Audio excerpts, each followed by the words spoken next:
Recently, we've been seeing a bunch of excellent tablets being launched. Now, while they've all been great, there has been one common complaint from consumers with all these launches. These tablets, they sport LCD panels and not OLED.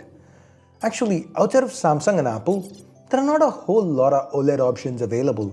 There's Lenovo, but that has some quality issues. But now we have this, the Honor MagicPad 2.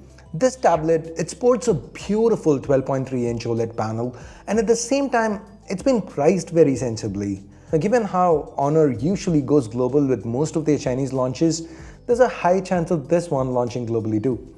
So in today's video, let's unbox the MagicPad 2 and take a detailed look at what Honor is offering here. Now, if this is your first time here, or in case you just don't remember, my name's Ash, you're watching C4E Tech, and let's get started.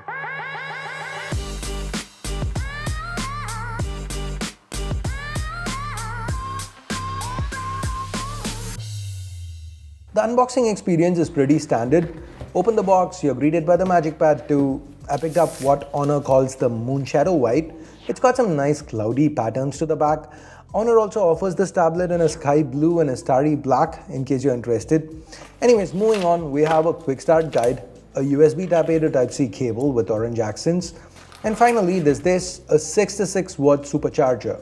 Now, using this charger, you should be able to get the MagicPad 2 from 0 to 100 in a little over an hour and a half.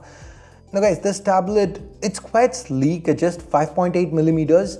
To give you some perspective, that's 0.7 millimeters slimmer than the OnePlus Pad 2. Talking about which, the MagicPad 2, it's even 30 grams lighter despite sporting a similar size display. That said, Honor has managed to fit in a higher capacity battery here. How'd they do that? Well, if that's your question, my answer would be they did it by cutting a few corners. Now let's put a pin on that and get back to it in just a bit. First, let's talk about the display, which is the absolute highlight of this tablet. So this here is a 12.3-inch OLED panel. They call the resolution 3K. It's actually 3000 by 1920 pixels, which makes for an almost 300 pixels per inch pixel density. So the MagicPad 2 is super sharp. It also has a 144Hz refresh. It's not LTPO, but you can choose between 60, 90 and 144Hz. Now this is a 10-bit panel with HDR10 support. No Dolby Vision though, but it's IMAX enhanced. Now the colors, they're quite natural out of the box, but if you want a more punchy look, you can switch to Vivid. Now guys, I'm sure everyone knows that OLEDs offer deep blacks, but I was a little bit worried going in, because the only other brand that's offered reasonably priced OLEDs on tablets so far has been Lenovo, and frankly, their OLEDs have been low quality. I actually bought one and ended up getting rid of it almost instantly, because at the lowest brightness levels, it gets kind of grayish and there's a lot of black crush. Basically, low quality panels. Thankfully, that's not the case at all here. This is at the lowest brightness. See how much better the OLED is compared to LCD.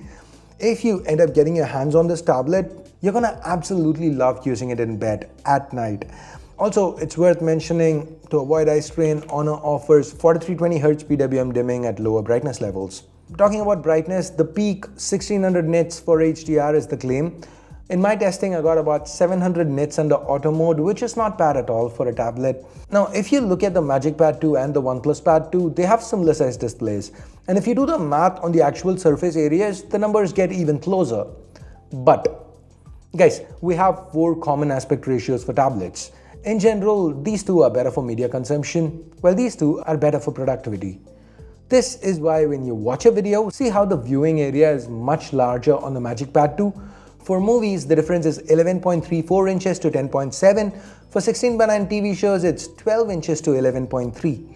And when you compare with a 13-inch iPad Pro, you get almost the same viewing area despite the iPad having a larger display. Now this beautiful panel, it's complemented by 8 excellent speakers, 4 on each side, so no matter how you grip the tablet, you're still gonna end up with 4 unmuffled speakers. The audio output, insane. That's the iPad Pro M4, which has excellent speakers BT-dub. And now this is the MagicPad 2.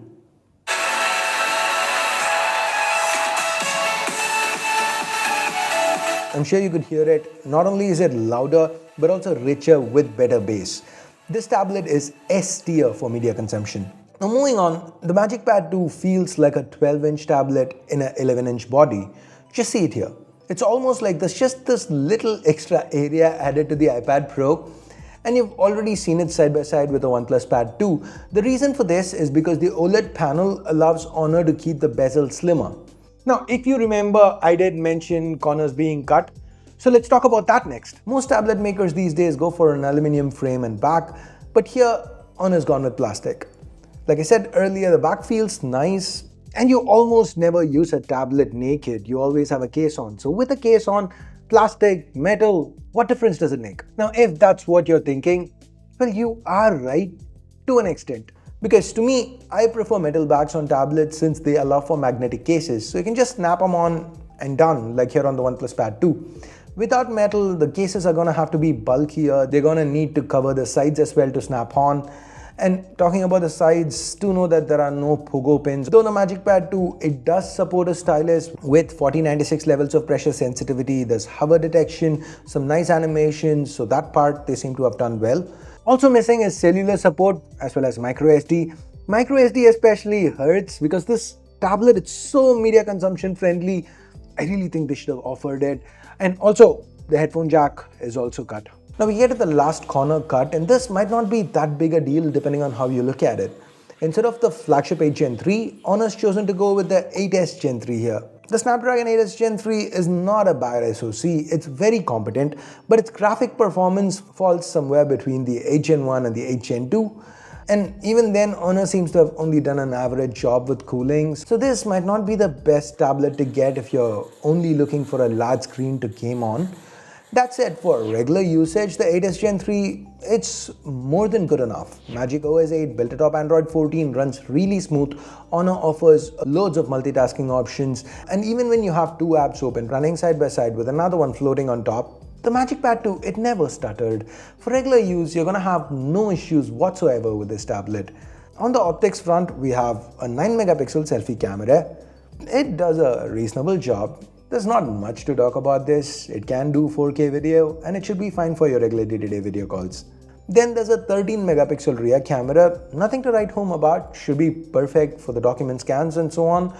I do love how Honor has not wasted space and weight by putting in a crappy secondary depth sensor or a 2 megapixel macro camera. Sorry guys, something in my throat. So that's the Honor MagicPad 2. This one starts at just 28.99 RMB in China, which converts to about 34,000 rupees Indian or $400 US.